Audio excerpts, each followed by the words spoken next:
I have a theory concerning the Mission Impossible movies that is so glaringly obvious to me that I think it must be intentional, but I don't think anyone else has noticed. Excuse me. My theory is this: Ethan Hunt's hair makes him evil. Walk with me.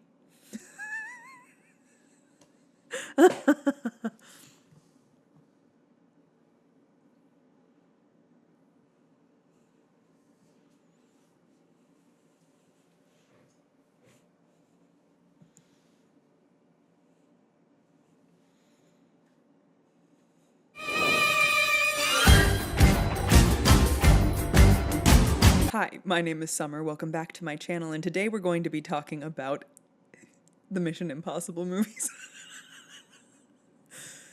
Okay, so hi, my name is Summer. Welcome back to my channel, and today we're going to be talking about something very serious and important, and I'm going to be talking about cinema and film. I never do a slick back.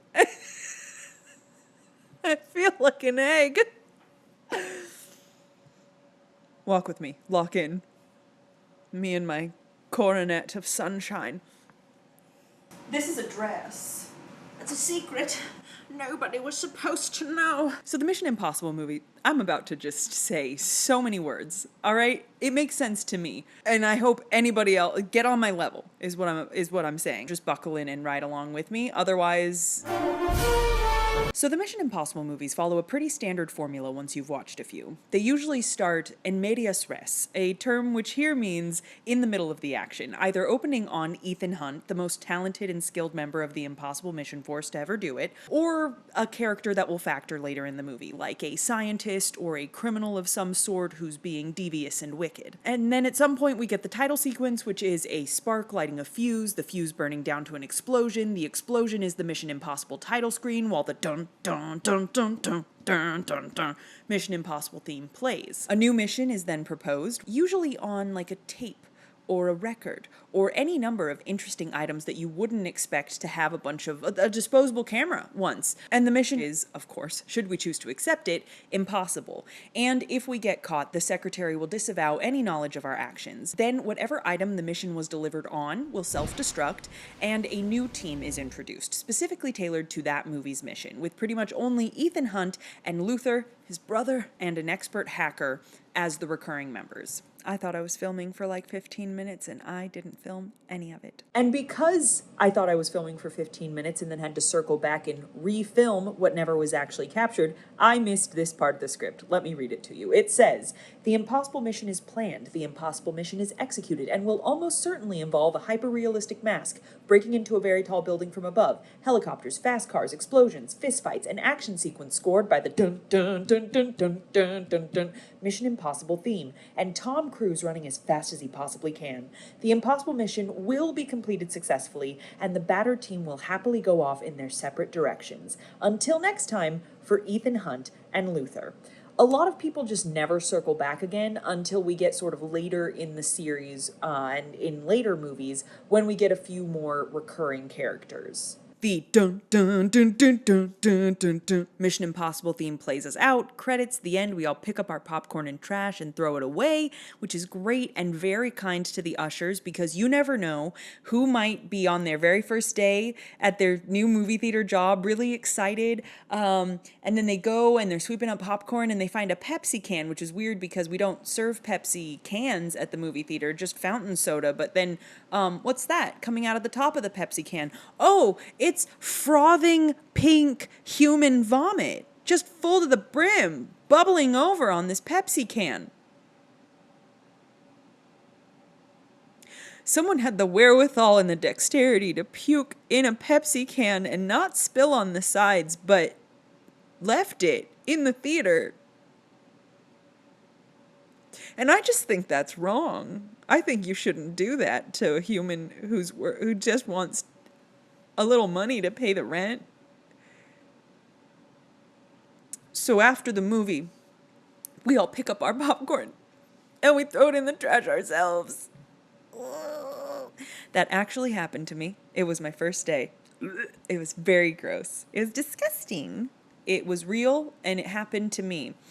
Anyway, so now that we've got the general plot of the Mission Impossible movies out of the way, we can focus on what's important: Tom Cruise's hair, and how the length of it directly correlates to Ethan Hunt's personality. Now, I will be spoiling some stuff from these movies. I'm going to do my best not to spoil, like, huge twist reveals, but when truth is on the line, truth will out. So I'm gonna say what needs to be said. Mission Impossible 1. Mission: Impossible. The first movie. We meet a young Ethan Hunt, a baby boy. And he's rocking a crew cut, okay? Keep that in mind. Crew cut. And when this baby boy, when this infant child is not locked in, when he's not jumping over stuff and punching things, he is a little goofy. And very earnest. He seems like a sweet kid overall. Like, that's the vibe you get off of him. Like a sweet, earnest guy who just wants to do what's right. And from the very beginning of the movie, there's this undeniable attraction between him and one of the most beautiful women ever put to screen. Now, I can't remember what this character's name was in the movie. I think it might have been Sarah, or it might have been Susie, something with an S. But what I do know is after Ethan's team is betrayed and picked off one by one before his eyes, Sweet Susie is the only surviving member. And Sweet Susie is the widow of Ethan's very recently deceased boss, Jim. Here's a picture of Susie and Jim.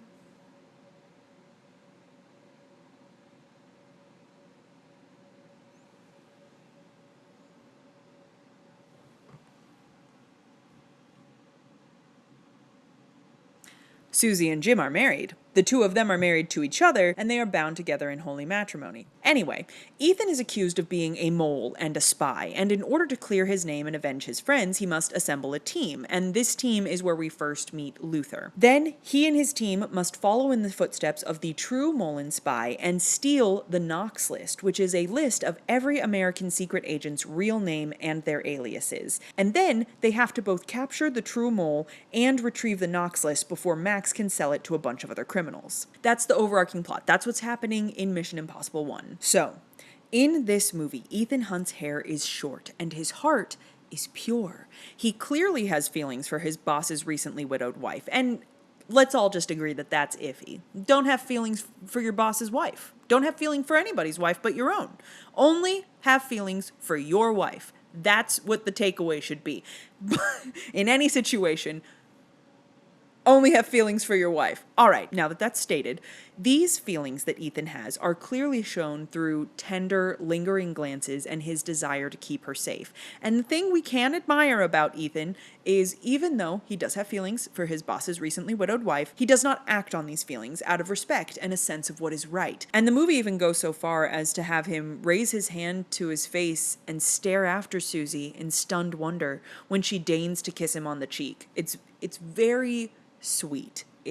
That's the word we're going to use here. It is sweet. His feelings are, 1, shown to be built on the long-standing friendship and trust between teammates who've gone on many dangerous missions together, and 2, they seem to be feelings that he might not even be aware of himself, or that he won't allow himself to acknowledge because she is 100% off limits as the married wife of his team leader, and then later as that same team leader's widow. The feelings are subtle, more the hope of a potential future for the two of them once time has passed and grief has been felt and the necessary wounds have been healed. So, summing everything I just set up, Mission Impossible 1 Ethan Hunt, pure of heart, fair of face, goofy, earnest, with feelings innocent and untried.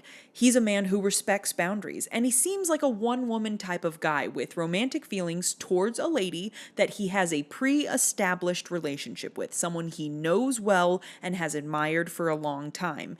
And most importantly, his hair is short. So, that brings us to Mission Impossible 2. This movie is a love letter to slow motion, with a very lengthy paragraph within that love letter dedicated entirely to pigeons. And the first thing you'll notice as you see Ethan climbing that rock wall is that his hair, Oh, it's luscious and long. From the moment we see Ethan, he is unrecognizable from his movie one counterpart, a Lothario who uses his charm and rugged good looks to achieve his aims. Gone is the sweet, goofy, earnest boy, and in his place is a knockoff Bond, made American because of his leather jacket and apple pie accent, but with the same suave way with women as our dear 007. He's cocky and dismissive when he receives his mission, throwing the sunglasses into the sky like he couldn't have a care in the world. If I let you know where I'm going, He's like, ugh, why is everybody after me on my day off? I won't be on holiday. And his mission involves recruiting a beautiful lady thief. So as soon as he meets her, he's flirty. He's throwing out innuendos like candy. They sleep together right away, which is, one, very unprofessional. You two are co-workers. Two, in no way part of the mission briefing. Nobody on the sunglasses that he got the mission from was like, and also, by the way, part of this is to do that. And in fact, this act goes on to complicate the mission in ways that nearly compromise it. Tandy Newton is Thief with the Heart of Gold Naya. Beautiful. She does the best she can with what she's given, which is a lot.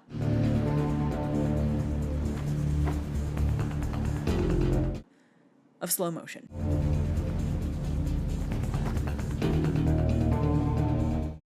Now, in Ethan and Naya's romance, we do occasionally see Ethan, one woman hunt, shine through this new, suave, long-haired facade. Ethan, to his credit, is single-minded in his determination to rescue Naya when she's in peril, which is all well and good, but here's my thing.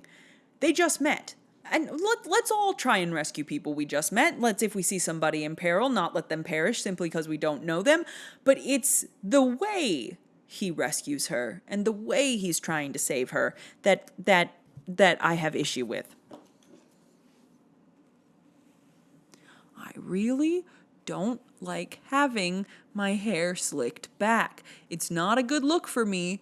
It's not the look for me. For me personally, it's not the look, but we're dedicated, we're in the middle of it, and it's happening now. There's no way out, we have to just go through. So in the first movie, his feelings for Susie felt grounded because they were established as existing before the action of the film began. They were long-standing. In this sequel, Ethan and Naya meet when they're both trying to steal the same doohickey, something. They're trying to steal the same something from the same place. And he is outrageously, overtly flirty. This is very disconcerting. I just do as I'm told.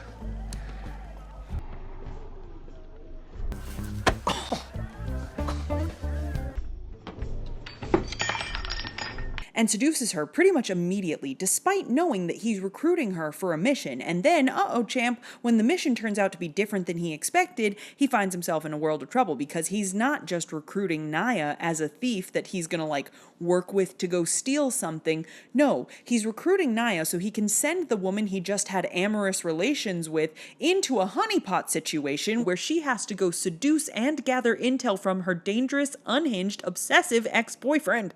Icky. Complicated. And the movie does that thing a lot of older movies do, where we're supposed to believe these two characters are deeply and desperately in love, having met 2 days ago, and this isn't a fairy tale set in a glen in a magic forest where I can easily believe that to be true. But listen, these are the movies, baby, movie magic. There is a way that the dynamic between Ethan and Naya could have been done successfully. Same scenario, same crunchy inner office dating dynamic even, but in order for this dynamic to feel believable, their romance should have been portrayed as building toward love. Immediate attraction, yes, obviously, of course, but with moments on the mission where they realize they have things in common outside of being two outrageously attractive Hollywood actors. Instances of bonding outside the physical, giving Naya more backstory to flesh out her Thief with a Heart of Gold narrative, allowing there to be some hesitancy between Ethan and Naya because on Ethan's end, she's a convicted criminal, and on Naya's end, because he unwittingly deceived her, and now she's in this really awkward situation with her ex. And that could have been something they kind of worked through or got over. And all of those little elements together could have resulted in a very satisfying build-up to and they lived happily ever and flew off into the sunset in a helicopter together sort of ending, which is what we do ultimately end up getting.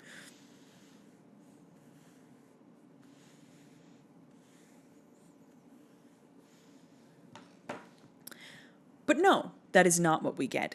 Ethan and Naya are just instantaneously at an 11 on the love scale. No words needed, no conflict, no building, no confusion, no hesitancy. They just know that they care very, very, very, very, very, very, very, very deeply about each other. And this level 11 devotion is shown through a lot of slow motion, lingering glances,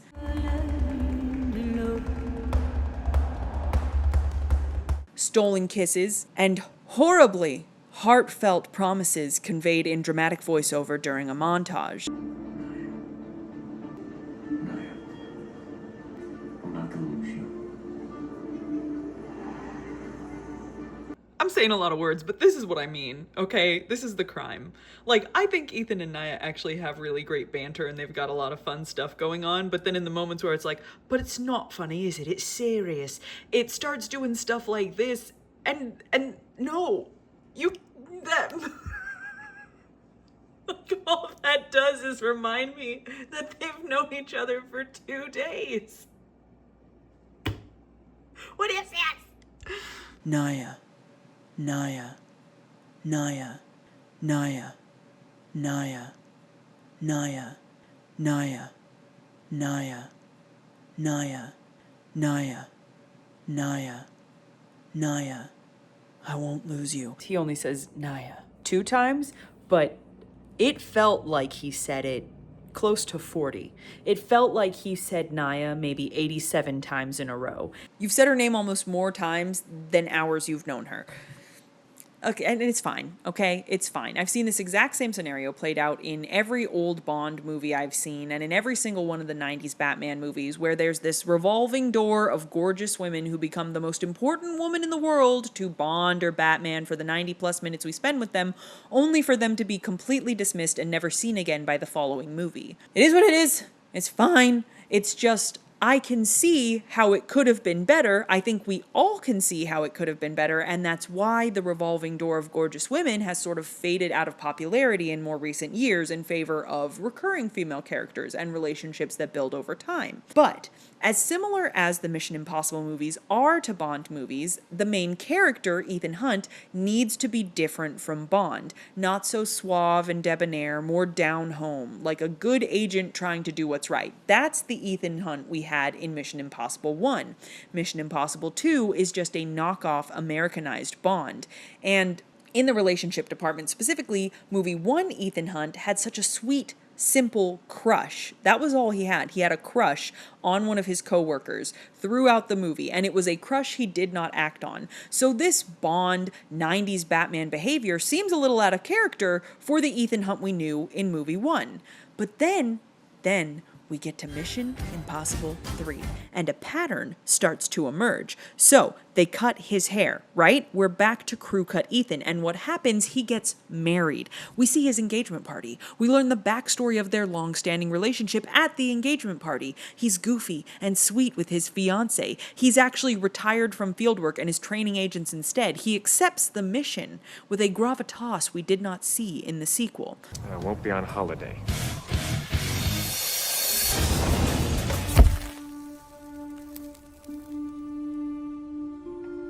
And the only reason he agrees to be brought out of semi-retirement is because an agent he trained and personally recommended for field duty was taken captive, and they're going to try and save her. The field agent that gets kidnapped, it's Carrie Russell. Who's the pilot on the team when they go rescue her? It's the guy from August Rush that she has the baby August Rush with. So, apparently this is what the two of them were up to while August was in the orphanage. But I digress. That's not what we're talking about here. We then see short-haired, crew-cut Ethan Hunt get married to his fiancée before he goes on this mission. He's able to be goofy and fun with his teammates when he doesn't need to be locked in.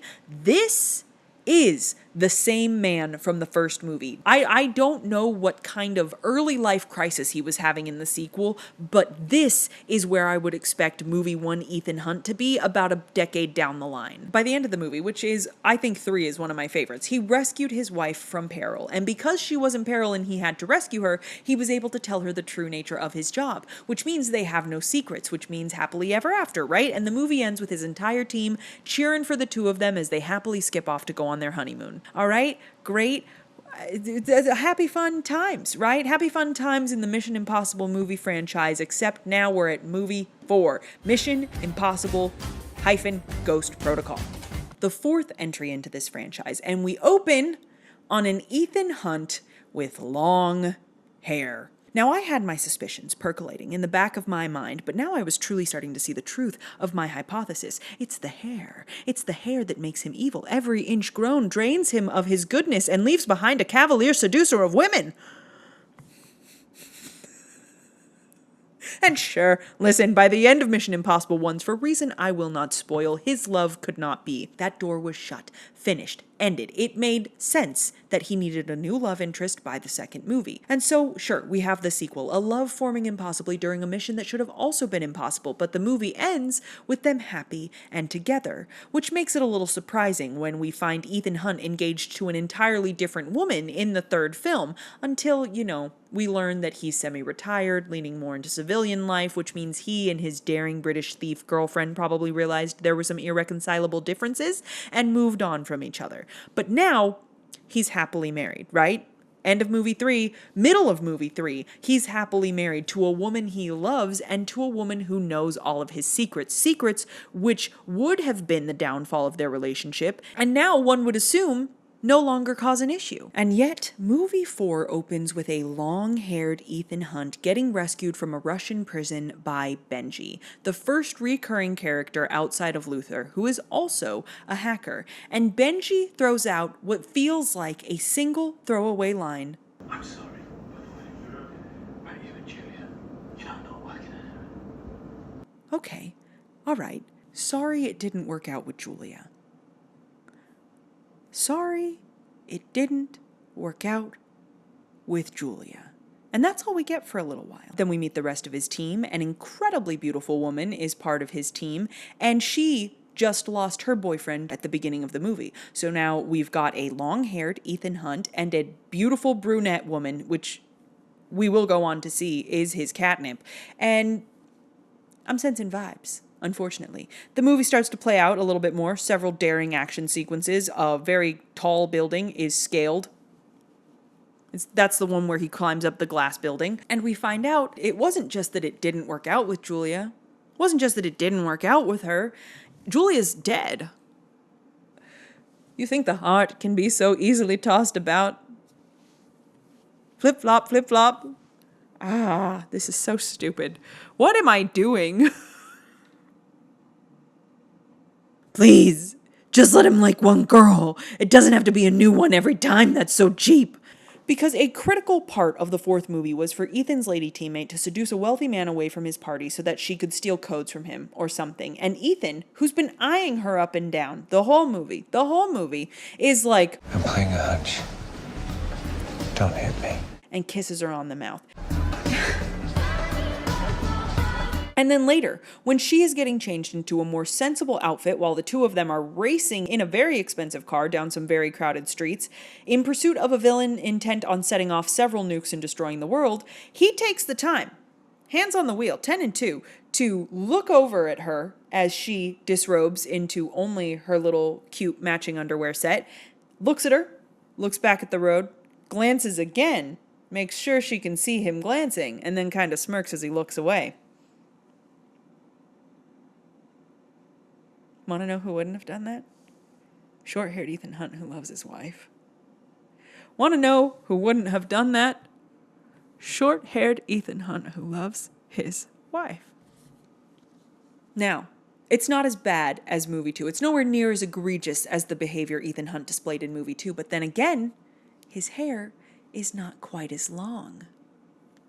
So I'm going to spoil a little something, otherwise I can't continue this video. Miracle of miracles, Julia is alive. His wife, Julia, is alive. Apparently, sometime in between movies 3 and 4, she was targeted and kidnapped as a strike against Ethan. So he faked her death and they parted ways. But what they don't make clear is if it was a clean break, like we are getting divorced because I love you too much to put you in danger, or a we're going to part ways and we'll see each other in secret kind of deal. Like, we're still together. My heart eternally pines for you. You are my beautiful wife, Julia.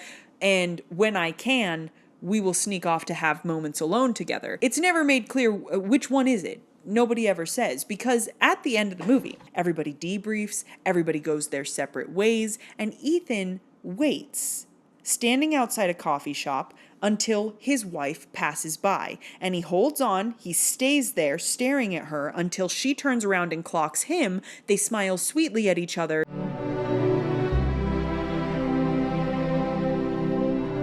before he turns around and disappears into the mist. What's going to happen next? Is he going to wait at her apartment until she gets back? Are they going to spend a few sweet stolen hours together as man and wife? We don't know. Nobody ever explains that to us. This just leaves the conscientious viewer, wise to Ethan Hunt's wily ways, feeling a little less than settled that he acted like such a randy scamp to his coworker while possibly still married to his living wife. Thus dawns Mission Impossible Rogue Nation.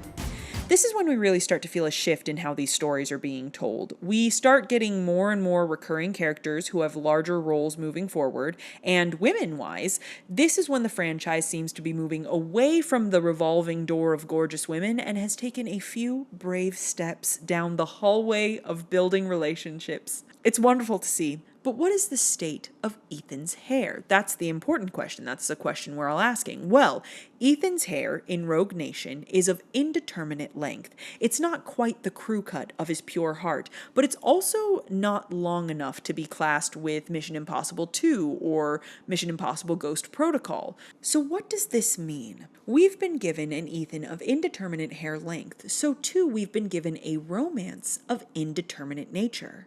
Because this is the movie where we meet Ilsa. Ilsa is the Irene Adler to Ethan Hunt's Sherlock Holmes. He's met the woman. Here's a quote from Sir Arthur Conan Doyle. To Sherlock Holmes, she is always the woman. I have seldom heard him mention her under any other name. In his eyes, she eclipses and predominates the whole of her sex. It was not that he felt any emotion akin to love for Irene Adler. All emotions, and that one particularly, were abhorrent to his cold, precise, but admirably balanced mind. He was, I take it, the most perfect reasoning and observing machine that the world has seen. And yet, there was but one woman to him, and that woman was the late Irene Adler, of dubious and questionable memory. Sir Arthur Conan Doyle, A Scandal in Bohemia. Now, Ethan, as we know, has no abhorrence to the emotion of love, but the dynamic between Sherlock Holmes and Irene Adler matches the dynamic of Ethan Hunt and Ilsa Faust in Mission Impossible Rogue Nation. Ilsa is a little bit of all the women who've ever interested Ethan Hunt. She shares the skill set of the IMF girls from the first and fourth movies. She shares the dubious morals of Naya from the second movie. And, most importantly, she is a dead ringer for his still living wife, Julia. There's clear admiration on both sides and appreciation of each other's skills and acumen, but this is an interest that must be denied because they are working toward opposing goals. The Ethan with hair of indeterminate length can neither pursue Ilsa with the pure-hearted earnestness of crew-cut Ethan, but he also doesn't attempt to know her biblically right off the bat in the same wanton manner as floppy-haired Ethan. No, he yearns, but he does not reach. He strives to know more, but he does not engage. He is, perhaps, the most balanced Ethan Hunt we've seen, and this is also the beginning of the one relationship we are allowed to see play out from its inception to its conclusion in the series. Which brings us to Mission Impossible Fallout. Short-haired Ethan returns, and with him perhaps my favorite movie in the Mission Impossible franchise. I firmly believe that this movie was originally made to be the final film in the series. Now, of course, somewhere down the line somebody changed their mind and they started cranking Mission Impossible movies out again, and they probably will until Tom Cruise runs full tilt into his final sunset, but this movie really cements my theory about Ethan Hunt's hair. For me, I think this proof in the pudding comes from this movie. The pudding is served and the proof is in it in this movie. So, Ethan's hair is short again. The movie starts with him dreaming that it's his wedding day and he's on a beach getting married to his still living wife Julia, only for a nuke to crash onto the beach and kill everybody in the world. It was a nightmare, of course. But Julia is back in the picture. And I love Julia. I love Julia. She's my favorite of all the ladies. Even over Ilsa, I love Julia. I love his wife. But we also have this tender, burgeoning romance between Ethan and Ilsa on the front burner of the movie because Ilsa is actually part of Ethan's team this time around. This movie was really good because not only did they start bringing back the same team, they also are carrying plot lines in from the old movies. And I love continuity. Like, if you're going to make a series, have things impact things later down the line.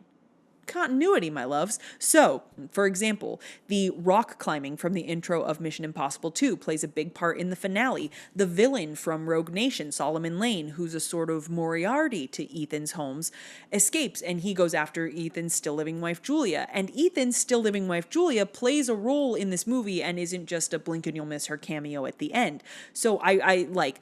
things are affecting things. Stuff that happened earlier is cause and effect, waves, continuity. We love to see it. And crew cut Ethan is as earnest as we've seen him when the stakes are high, but as goofy as the kid from MI1 in the scenes where there's downtime and comedic relief. Classic crew cut Ethan. This is Ethan from the first Mission Impossible movie. Now, we all know what my theory is here, which is that he becomes more of a Randy Scamp the longer his hair is, but we do get a slight romantic outlier in this movie, which is we do get an on-screen kiss in this movie, but it is not between Ethan and Ilsa, okay?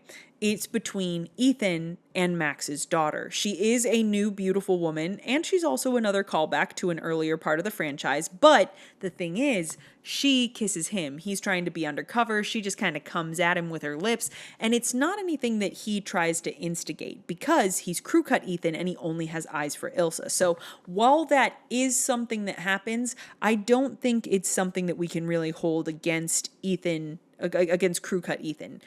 It didn't come off as something you want, but outlier, and I will put the evidence as it needs to be there. So, of course, as the movie continues, there's a lot of ups and downs, twists and turns, running, masks, the world is at stake and only Ethan can save it.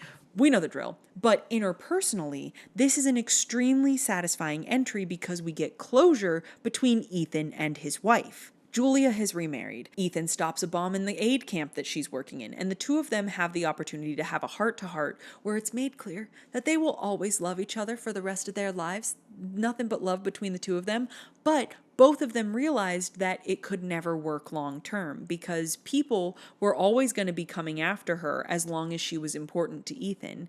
And while Ethan was busy saving her or even just taking time away to be with her, atrocities he could be stopping were always going to be committed. So Julia didn't want Ethan to have to choose between saving her and saving the world, and Ethan didn't want to keep putting Julia in danger. So with only love in their hearts and the sweetest, saddest of sorrows and partings, they parted ways. Because you are here, and I sleep soundly at night knowing you always will be. Now she has found happiness. She loves her career. She's remarried. She's working in a sort of Doctors Without Borders type deal. And she's glad for Ethan that he seems to have found someone else as well in Ilsa. And the movie ends with everybody happy. Julia has given her blessing to Ethan and Ilsa. All of the emotional arcs are put to rest. All seems well, and the world is safe once more. And then they decided to make another movie because that's money, baby. Print it, send it to the press. Now we get to Mission Impossible Dead Reckoning, and this is where we see an even shorter-haired Ethan Hunt face down a new enemy, an evil AI. Just to get the AI stuff out of the way, initially I thought it was really cool that they were making the entity the villain. I thought it was very timely with how prevalent AI has become in our society, but the thing is, Dead Reckoning came out in 2023, just a few months after ChatGPT first launched, meaning it was already scripted and in edits when actual real-world AI was starting to gain steam. And that fact is very obvious in the turn the movie takes from the realistic danger of an AI scraping government secrets and being sold to the highest bidder to the almost mythical creature the entity becomes. Like the one human villain we have running around keeps prophesying in the entity's name and saying stuff like, Ethan Hunt will fall because one of you will die. It is written. And it's like, okay, calm down, Lisan Al-Gaib. AI is ruining our society, but not like that, okay? Oh my gosh. And then there's this scene where I'm like, what am I watching? What am I watching here? Where they're like, the interested party has come to this party, but maybe the interested party is this party. Gabriel represents another interested party. This party was arranged by that interested party. They're like all in a club and there's thumping music and crazy graphics, and then they keep saying the word party like 87 times, and then they cut to the screens and you realize the screen is the AI. I don't know. Anyway, back to Ethan Hunt and the ladies and why I'm right about the length of his hair directly corresponding to his heart's intentions. First, we get a flashback to a long-haired Ethan getting a woman killed by mistake. We don't see much of her, but she does have dark hair. And if there's one thing we've all come to realize over the course of this franchise, it's that Ethan Hunt admires a talented, dark-haired woman. Based on the length of his hair, which is as long as we've ever seen it, we can assume that these two have a relationship similar to that between Ethan and Naya. Very dedicated, level 11 sorts of love. Naya. And it turns out this death, which happened because Ethan was running around committing crimes, was the catalyst for him joining the IMF. There's this whole thing that they introduce in movie 7 where they're like, yes, Ethan was a criminal and he was given a choice. The choice to go to jail forever or the choice to join the Impossible Mission Force. And everybody on the IMF is a criminal who was given the choice. That's new. That feels new. Like, that feels retcon to me. I'm almost positive it is. But then again, I've only seen most of these movies one time and I was focusing on Tom Cruise's hair. So what do I know? I look so funny in my black velvet shirt. I have to keep my hand up here because otherwise I'm just a floating head. Ooh. So we keep it out. Then we jump forward into the future, into the present, where we see a calm, collected, stoic Ethan Hunt with hair cropped shorter than we've ever seen it since movie 1. He's obviously in a very different place than he was in his life in that flashback. And as the movie goes on and he is recruited to stop the entity, there is a brief moment where Ilsa is presumed dead, which is devastating to all of us. And in that intermission where we believe Ilsa to be dead, we are introduced to Grace, a talented, dark-haired pickpocket with a heart of gold. I was nervous initially for the strength of my theory because we were treading in dangerous waters. We have his love interest, presumed dead, Ethan Hunt meeting his favorite kind of lady, and he had a crew cut. I was about to be disproved, and I had to ask myself, would crew cut Ethan be strong enough to resist the allure of a talented dark-haired woman? But no need to worry. His hair is short, which means his heart is pure, and he is gallant towards Grace, of course, a gentleman. He's always gallant towards innocence in harm's way, and he does his best to save and protect her because that's what he does. But the most physical contact they share in this interlude is in a prolonged Fiat car chase scene, which is primarily done for humor. They hold hands, but it's because they're bouncing around inside of a Fiat. There's no romance to it. It's goofy. It's funny. Wait, what? And he is earnestly trying to help her. Like, no romance read on that situation, which I was grateful for because I was still mourning Ilsa. But that's it. That's exactly the thing. The reason that there is no romantic undertone to the Fiat car chase scene is because short-haired Ethan is a one-woman man. And Ilsa, she's alive. Very exciting news. We are then treated to several scenes of the two of them, Ethan and Ilsa, being the most openly romantic we've ever got to see them in a movie. They're canoodling while they plan how to save the world. They're snuggling up close in one of those little Venetian rowing boats. It's beautiful. And then, unfortunately, Ilsa dies in a sword fight on a bridge as prophesied by the entity's mouthpiece. The entity's mouthpiece, who happens to be the same guy who shot the dark-haired girl from Ethan's flashback. And it's just frustrating. It's frustrating when they keep taking happiness out of Ethan's hands and vicariously, because I am watching this movie, out of my hands. And it's just one time.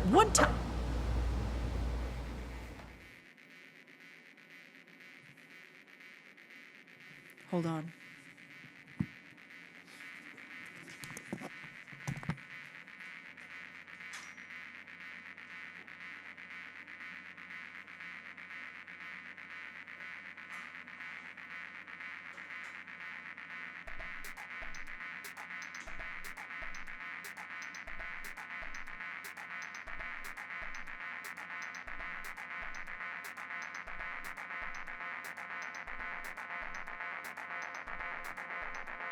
I'm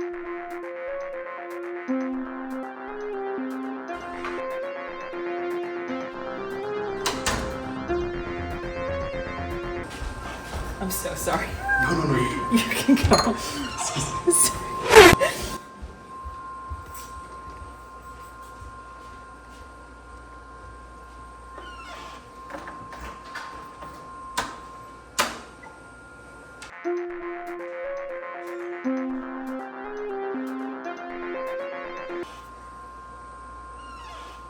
The shorter the hair,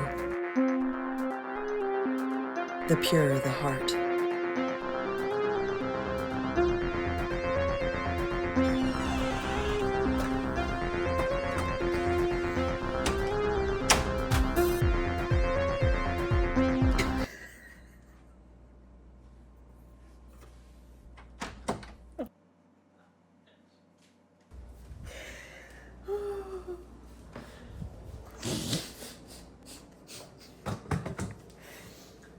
This is what you get for trying. This is what you get for trying. Okay. Mission Impossible: The Final Reckoning releases in theaters on May 23rd, 2025. The following week, you are slated to attend your friend Anna's wedding as a bridesmaid. As you are aware, the wedding is happening in a castle in Denmark because Anna's fiancé is Danish, and they've been dating long distance for the past 7 years or so, and it's legitimately one of the sweetest love stories you've seen unfold in your life. The groom has requested that the entire bridal party watch the final installment of the M1 franchise.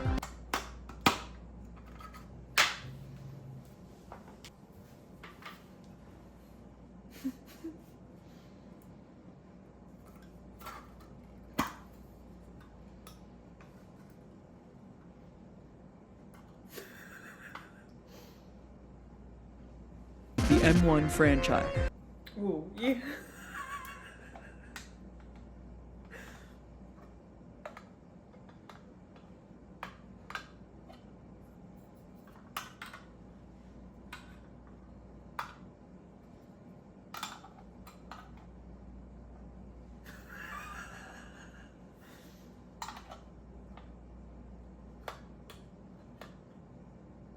Of the Mission Impossible franchise together. Your mission, should you choose to accept it, is to travel to Denmark, meet up with the rest of your team, and watch Mission Impossible: The Final Reckoning in a Danish movie theater where they don't serve butter on their popcorn. As always, should you, or any of your bridal party, be caught or killed, or they figure out you snuck American Skittles across international waters in your purse, the Secretary will disavow any knowledge of your actions. This message will self-destruct in 5 seconds.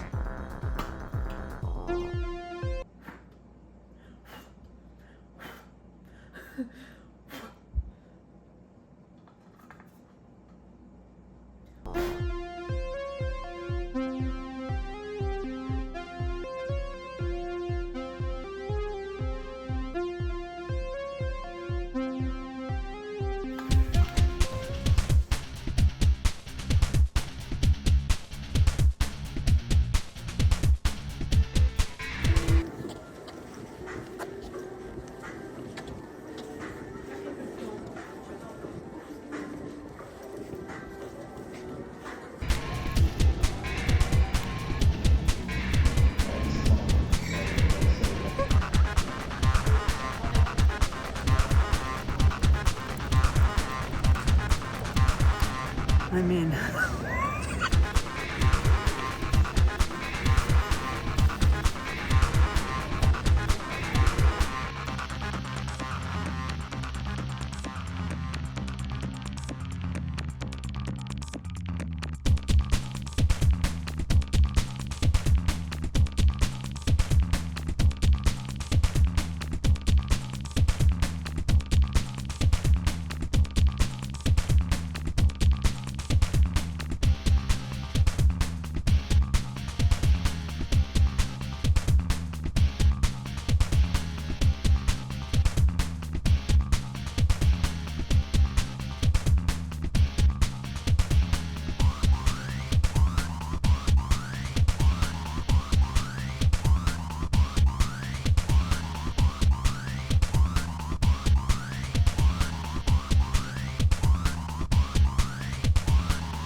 Okay, so Mission Impossible: The Final Reckoning. As you may have guessed, the reason I started watching the Mission Impossible movies in the first place was because I found out my friend Anna, who did in fact get married in a castle in Denmark, and it was beautiful and magical and lovely and one of the greatest blessings of my life that I got to go, and Copenhagen is a very cool city. Anna had added go see Mission Impossible to the wedding week itinerary, and I realized that I had seen maybe one or two of the movies when they came out in theaters. So I sat down and started working through the movies, and this pattern started to emerge of the long-haired Casanova versus the short-haired loving husband. So I was very eager to watch this final entry in the Mission Impossible movies and see if my hypothesis was correct. My hypothesis being, if Ethan Hunt has long hair, then he becomes a Randy Scamp. Now, before we get on to like my closing arguments about the hair thing and the evidence I get from Final Reckoning, let me just say, one, I think they already tried to end this franchise with Fallout, and here we are 2 new movies down the line. Final Reckoning also has all the flavors of a final entry,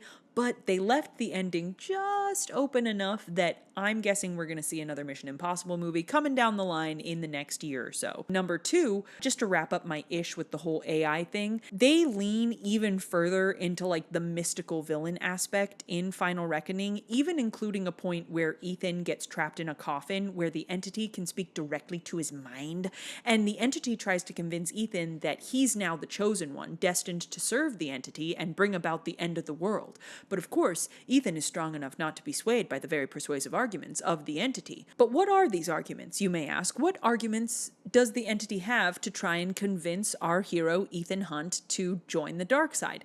The entity shows Ethan a bunch of clips of the location where a very sick Luther is working on building a hard drive that will kill the entity's source code, and then a different hard drive that will trap the entity for the rest of time. And that's all well and good. Sure, show that secret location and strike fear into his heart by all means. But the way the entity shows these clips is by using footage, like establishing shots that we see a little bit later on down the line. It's shots that were filmed as establishing shots for the movie that are being repurposed in this montage. And that is something that bothers me because it breaks the immersion.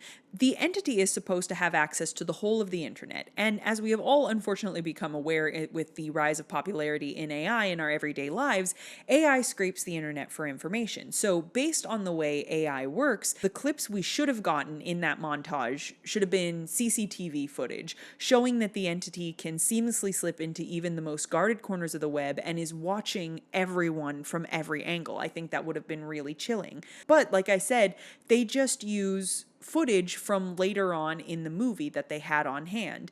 And that takes it from a realistic, grounded threat of AI to, again, sort of this mystical science fiction AI that we used to see a lot of in older science fiction movies. The decision to have it be this over-the-top, almost magical villain instead of something rooted in reality, the way the rest of the stakes in the movie are rooted in reality, like the stakes in this movie are nuclear fallout across the globe, it strikes this discordant chord between the heaviness of the stakes, because the stakes really do feel heavy in this movie, and the cartoonish sort of fantastical semi-religious bent that they give the AI. Anyway, the hair. The hair, I hear you asking. Summer, what about the hair? What about Ethan Hunt's hair? Well, I'll tell you. Ethan Hunt's hair in Mission Impossible: The Final Reckoning was of indeterminate length again, and, as we recall, Ethan Hunt with hair of an indeterminate length is the most balanced of all the Ethan Hunts. He seeks romance not, for he has other concerns, and that is what we see in this movie. Ethan Hunt has a lot on his plate, and there isn't really time for romance in this final entry in the film, so mostly nothing romantic happens. But what do we also know? We also know that Ethan Hunt loves a talented woman with dark hair. And we know that his previous talented woman with dark hair is dead, which I hated. Just let the man be happy with the woman we've spent the past few movies learning to love. But space abhors a vacuum, and so too does the Mission Impossible franchise abhor a lack of love interest. And his hair's not exactly short, right?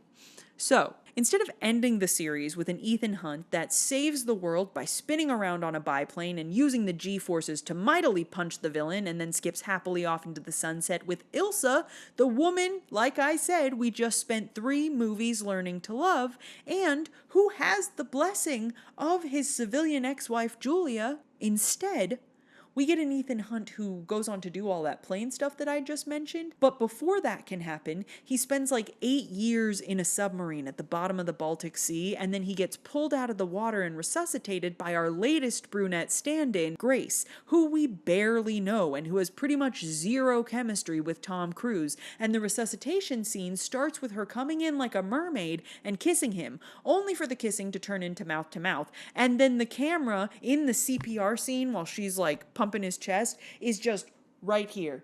It's just focused right here on Grace. And then Ethan and Grace cuddle together in the decompression tank, and I just think it was a bad call. And it just doesn't work. It doesn't work. I just think it was a bad call to try and introduce a new love interest in the last movie and expect us to care about her at all. I don't. I'm sorry. I know she was Peggy Carter, but I just spent the last month of my life watching this man yo-yo between women, get married to a woman he's clearly still in love with, find happiness with a woman in his career field, and now I'm supposed to be happy that Ethan Hunt with hair of an indeterminate length imagined kissing this woman in the last 30 minutes of the franchise?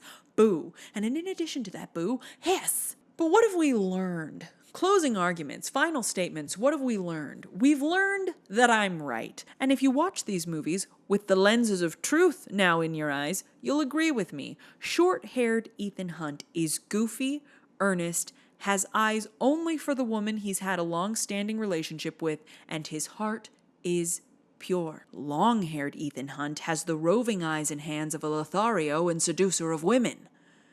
Ethan Hunt, of hair of an indeterminate length, is on Hinge. He's open to a new relationship, would prefer long-term, but give him a few more weeks without a trip to the barber and he'll be open to short. And while he's not looking for a serious relationship, he's still healing. He is willing to start something should the right woman come along. Anyway, I think that's all I have to say about this. The Mission Impossible movies are fun. They're action movies at their finest, and you too can now clock exactly how much romance will be in one of these movies based on the length of Ethan Hunt's hair in the poster. Like, subscribe, and follow my socials if you want more ramblings like this. This is me truly at my most rambly, I feel, thus far. Thus far, this is me at my most rambly. But God bless. Jesus loves you. Bye!